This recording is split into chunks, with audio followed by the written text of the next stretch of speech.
So this is today. Today is yesterday, and tomorrow is also today.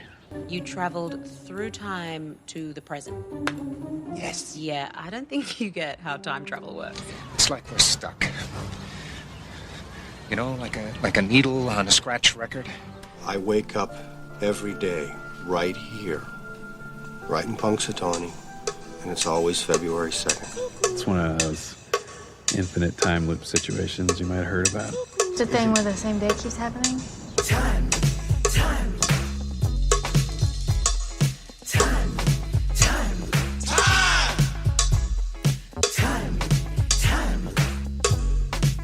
Slow down! What are you, in a damn time loop or something? Well, it's Groundhog Day. Again. And that must mean that I'm Professor Robert E.G. Black here to discuss Groundhog Day. Again. Still. Always. Paul Hannum, The Magic of Groundhog Day. Quote, Phil has to deal with eternal endeavors such as conquering fear, fighting inner demons, and finding true love. Yet simultaneously, Phil's predicament symbolizes the more commonplace contradictions and tensions of the modern Western lifestyle, the contrast between big city and small town life, the challenge of finding meaning in a consumer society, and the emptiness of celebrity. There are a number of potential philosophical interpretations of Groundhog Day. The most obvious one is Friedrich Nietzsche's concept of eternal recurrence, which maintains that events will recur again and again for eternity. He wonders how we would live if we knew that we were going to live our same lives again. As one of the first existentialists, Nietzsche proposed that the greatest challenge facing human beings was the search for meaning. Existentialists, including Jean-Paul Sartre and Albert Camus, believed that the purpose of life was to overcome fear and isolation and discover our own meaning and philosophy for living, like Phil has to in the movie. Essentially, it is down to us as individuals to choose how to live our lives. End quote. And I don't know about you, but it feels harder every day.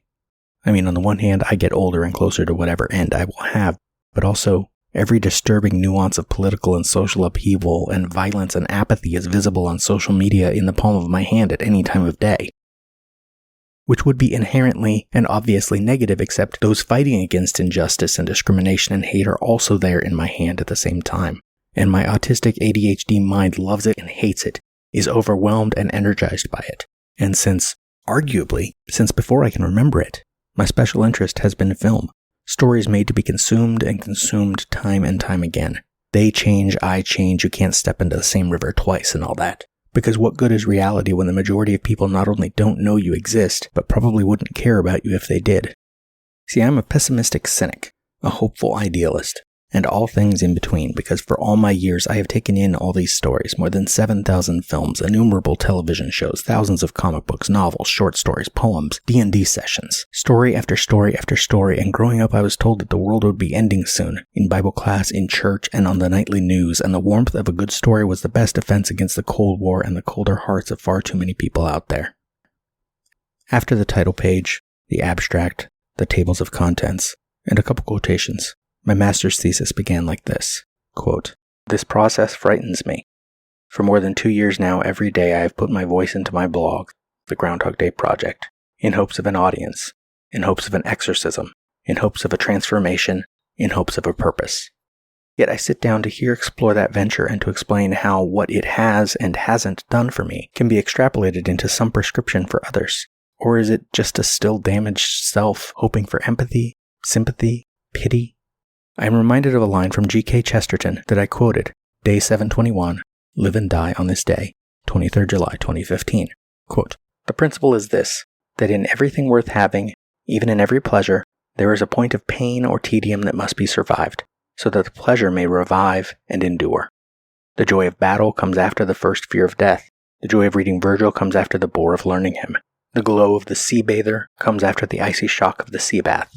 And the success of the marriage comes after the failure of the honeymoon. All human vows, laws, and contracts are so many ways of surviving with success this breaking point, this instant of potential surrender. End quote. Ellis and Bachner, 2003, tell us, honest autoethnographic exploration generates lots of fears and doubts, and emotional pain. It is never contained and always messy. Anderson, 2006, tells us that autoethnographers should openly discuss changes in their beliefs and relationships over the course of fieldwork, thus vividly revealing themselves as people grappling with issues relevant to membership and participation in fluid rather than static social worlds. Starting something new, the thesis that follows, just like the blog more than 2 years ago, should be scary.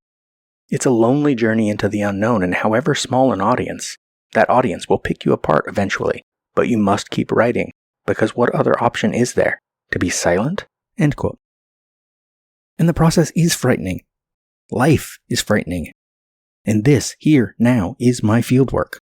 I watch movies, and for years I have picked them apart in my blog, in these Movies by Minutes podcasts, in conversation, because picking apart a story is the same as picking apart everyday life. So we must try to keep it simple. Most of life is just junk, right? It's filler. And then there's these moments when all the randomness turns into something perfect. It's like life's dropping all the bullshit just for a second to show us how amazing it could be all the time if it wanted to. I don't know. I think maybe we're supposed to become like better people. Though I honestly don't even know how that could be possible. Ever think about it? We must miss so many of them. All those tiny perfect things are just poof, gone, lost forever. But not today. That is a disturbingly inspirational idea, Mark. It's a perfect day. You couldn't have planned a day like this. Well, you can. It just takes an awful lot of work. Time. The last revision is what counts, apparently. What if we found them all? All the perfect things in this one town, in this one day. We could collect them. My time loop of the week is a film called The Fair.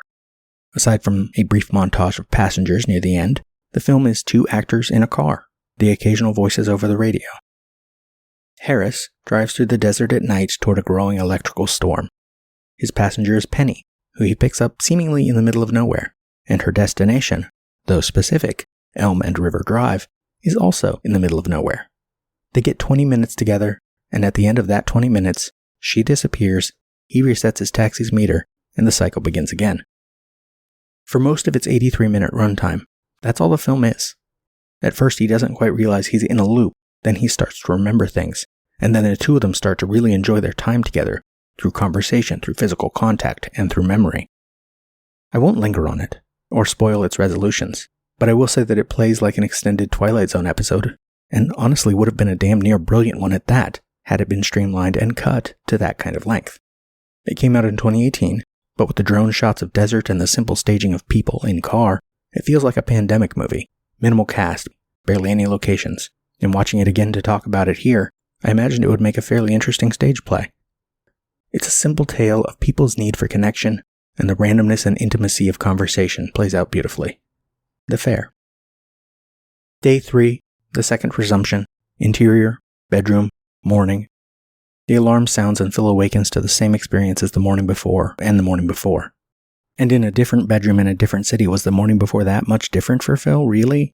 Trapped in Punxsutawney, trapped in Pittsburgh, trapped as Phil? The location change is not the point, except inasmuch as a move or a vacation can alter your perspective just enough that you might see your everyday life from the outside and see its faults, its facets, its flaws, its features, and feel the urge to fix it. And I mean both of the opposing definitions of fix. You can see what is worth keeping, and what is worth repairing or replacing or removing. On your average day, you might not really see it. What Hannum calls the Groundhog Day effect, the, quote, daily grind of endlessly repetitive tasks, mind-numbing encounters with the same people, and meaningless activities and conversations that keeps us feeling stuck and powerless to change, end quote. Then put your little hand in mine, the song says. There ain't no hill or mountain we can't climb. The operable word there being we. But before I got you, babe, let us backtrack to the beginning of the minute, Phil's attempt at power from his seat of powerlessness. As minute 26 begins, Phil has just been on the phone with the local operator. The long-distance lines are down.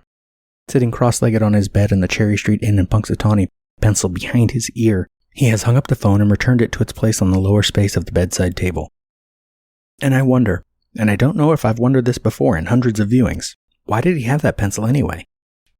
I mean, the story demands its presence, but it could have been there by the alarm clock and he could pick it up before breaking it. He has no notepad before him. There is no indication that he had anything to write down. But the thing is, it matters that he pulls it from behind his ear, like a casual thought plucked from his brain, an inquiry into the forces at work that put him in this situation. But then, what is this situation?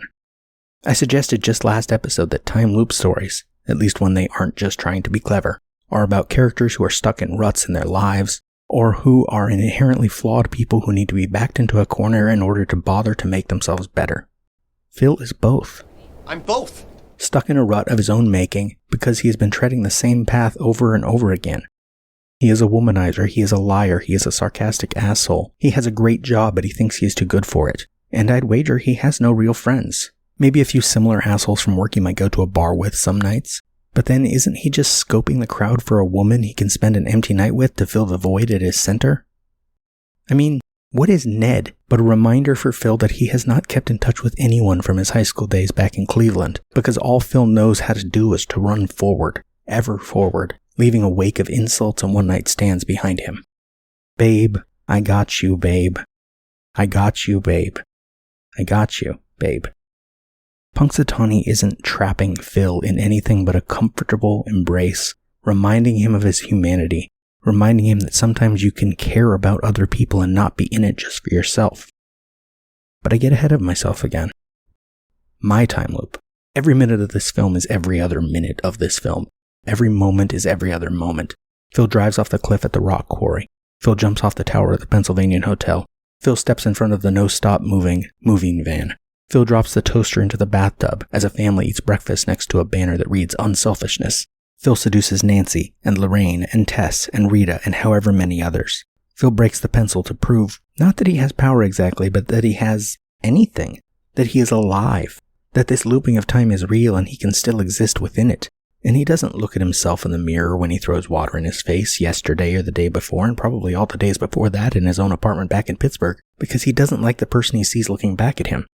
Trapped in Pittsburgh, trapped in Punxsutawney, trapped in Phil.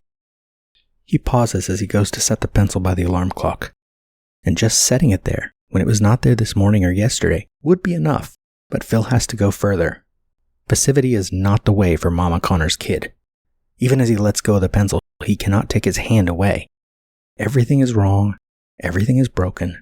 Just a few days ago, or maybe a lifetime ago, the UN Security Council reaffirmed the commitment to Lebanon. 6 months ago, Iraq invaded Kuwait, and it's more than 2 weeks since the withdrawal deadline and aerial bombing is well underway. Ground operations have begun. There's a cholera outbreak in Peru, but everything is just fine because Disney got 3,500 kids from different ethnic backgrounds to perform with the New Kids on the Block at the Super Bowl, and Dances with Wolves just won the Golden Globe for Best Drama, and Bush referred to a new world order in his State of Union that sounds like a good idea. Diverse nations drawn together in common cause to achieve the universal aspirations of mankind, peace and security, freedom and the rule of law. But he was talking about war. Justifiable, perhaps, but war nonetheless. And Phil is stuck in Pittsburgh, and the Today Show has been giving Willard Scott a national platform for years, and Phil wants more because he grew up in America where bigger is better and Pittsburgh is small time and Phil is big time. Otherwise, how does he justify the way he treats people every single day? He has to be better than them, because the alternative is that he is a hateful, spiteful, unquenchable void that makes the lives of everyone around him harder. And Punxsutawney wants to give him a hug, and tell him that he can be, should be, is better than that. This is not your fault. I got you, babe. I got you, Look at babe. me, son. I got you, It's not your babe. fault. I got you, babe. It's not your fault. I got you, babe. I got you, babe. I got you, babe. I got you, babe. It's not your fault. All right? It's not your fault. It's not your fault. He picks the pencil back up, looks around, but there's no Alan Funt in the next room. No cameras in Phil's reality watching him in this moment. Just camera operator Michael Stone or maybe DP John Bailey, pointing a camera Phil can't see. And maybe still photographer Louis Goldman is there, camera ready. But Phil can't see that one either. Phil is alone. He has only himself for company. But he won't play this game until he knows it's a game, and then, for a while, he will play to win, rather than just to be sure everyone playing is having a good time. He snaps the pencil. He sets one piece of it definitively on the table in front of the alarm clock. He sets the other half, less forcefully, on top of the alarm clock. His eyes are on the floor, the mess of his stuff perhaps, memorizing the positions, but as usual, Ramus is more concerned with reaction than that being reacted to. What Phil sees is only for Phil to know. Phil shifts from sitting to lying down as he pulls up the covers. Propping himself up on one elbow, maybe he's thinking he'll just stay awake for another 2 hours and the pencil break won't matter because 6 a.m. will come and joke's on them for trying to get one over on him. But what's more concerning? That a day will repeat once and only once, and Phil learned nothing from it? Or that tomorrow will be the same day over again and the universe is paying attention to him, singularly, and that means he matters. But then why can't he look at himself in the mirror? Why is it only complete strangers and forgotten folks from high school who have a kind word for him? The clock switches to 4:05. A 4:05 error code means the method is not allowed. We don't see Phil turn out the lamp. We don't see Phil fall asleep. We cut to the clock, filling the screen. 5:59. Click. 6 a.m. And Sonny Bono starts singing again. Cut to Phil, abruptly sitting up in his bed. And it's too much. He knows this isn't a replay of yesterday's show or a DJ who can't get enough of that song. It's February 2nd again, and Phil's life has been about getting ahead, and now there's nothing to get ahead of. But he remembers the pencil, a glimmer of hope. Maybe it is a replay, or a DJ who loves Sonny and Cher too much. He turns toward the table, and the camera moves with him as he desperately looks for his broken pencil. But the table is the same as it was the day before. Alarm clock, a small vase of flowers, a lamp with a leaf motif, a couple of chocolates. The pencil he finds only because he leans further over to reach the shelf below. The pencil, whole, is by the phone. He gulps. He looks around. Punxsutawney is singing to him, but he can't hear it. He starts to scramble out of bed and we cut to interior, hallway, morning. And there's man in hallway again. Pleasant as always, but Phil isn't here for pleasant. Morning! Phil, scarf on, swerves already. Off to see the groundhog? And passes by and down the main stairs, and man in hallway is hardly fazed. Cut to the landing by the stained glass. Phil hurries past the window, one glove on, forcing the other one on as he turns to head to the ground floor. The script specifies interior, breakfast room, continuous, but Phil doesn't even enter that room. He just rushes by. Still, Florence Lancaster, ever-attentive bed and breakfast host, notices and tries to engage. Oh, did you sleep well, mister? Phil's about to leave the room quickly. Before we get to that, I thought I'd tell you about something that's in the second revision of the script. It's a little overkill and kind of makes the timeline a little strange. Because see, Phil wakes up in the morning to the DJs, right? And he rushes out of the room after the "What is this, Miami Beach" line. Cut to exterior Cherry Street later. Phil hurries toward the bed and breakfast carrying 2-gallon buckets of paint and a couple of big bags from a hardware store. Interior bed and breakfast. Continuous. Phil enters and passes Mrs. Lancaster in the breakfast room. Mrs. Lancaster, painting something, Mr. Connors? Phil, I'm conducting an experiment. Interior, Phil's room, later. Phil enters and dumps the bags on the bed. Out fall a couple of big paintbrushes, a small sledgehammer, a handsaw, a crowbar, plastic goggles, and assorted other tools. He puts on the goggles, grabs a hammer and some nails, and starts nailing the door shut. Cut to exterior, corridor, later. Mrs. Lancaster and several other guests are gathered in the hall outside Phil's room, which doesn't make sense in the actual set, since Phil's room is up its own little staircase, but whatever. Listening at the door and looking very worried. Loud music is playing inside the room. From inside the room, they hear the sound of loud hammering, wood splintering, and glass breaking. Interior, Phil's room, continuous. Phil has demolished just about all the furniture and woodwork in the room. He rips off the last of the wooden moldings with the crowbar, then crosses to the mirror over the demolished sink. Phil stands there, staring at his image in the mirror, which is interesting because in the movie he doesn't look at himself, trying to figure out what's happening to him. He starts breathing heavier, as if gathering courage. Then, just when we think he's going to cut off his ear or something, he raises an electric barber clipper and shaves a bald stripe up the middle of his head. He studies his new look for a moment, then smashes the mirror with his sledgehammer. Then he opens the cans of paint, dips the 2 big brushes into the cans, and starts slapping bright red paint onto the walls, madly, feverishly, splashing himself and everything else in the room with it. As a final touch, he grabs the bed pillows and rips them open, then shakes them all around the room, creating a storm of feathers. Finally, Phil falls exhausted on the bed. From outside, we can hear outraged hotel employees pounding on the door. We pan over to the clock radio, the only undamaged object in the room. Feathers drift down past the face of the clock, which reads 5:59 a.m.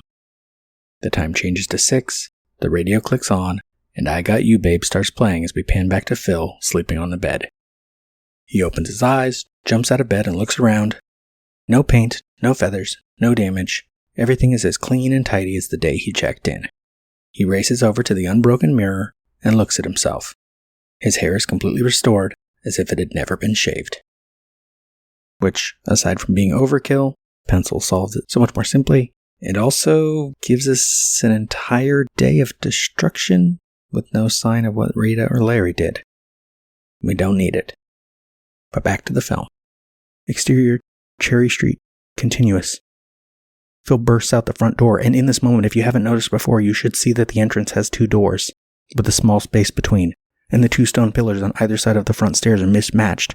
And it has always amused me that the production didn't try to paint the left one, which I guess had been recently redone, to match the other. But I'm sure the average viewer would never notice that, so they made the right choice. And it is only now that I notice that above the stairs, the soffit edge of the roof has the address written out in cursive lettering rather than numerals, 344. The real address of the building, 344 Fremont Street, Woodstock, Illinois. Phil hurries down the stairs, toward camera, toward us, toward the story, and the camera tracks toward him, because though Phil may not realize it, we are in this together. Thank you for listening. The Groundhog Day Project Minute by Minute is just one part of an existential trilogy of podcasts. Tune in every Tuesday for Minutia Ex Machina, every Wednesday for more Groundhog Day, and every Thursday for Eternal Sunshine of the Spotless Minute. And you can follow all 3 shows in one feed, just search an existential trilogy. Follow this show on Twitter at Groundhog Day MXM and on Instagram and Facebook at Groundhog Day Project. This has been a production of Lemming Drops Studio. You can find links to more at lemmingdrops.com or join the Facebook group Lemming Drops Studio Tour. Also, you can support all my shows at patreon.com/lemmingdrops. Until next time.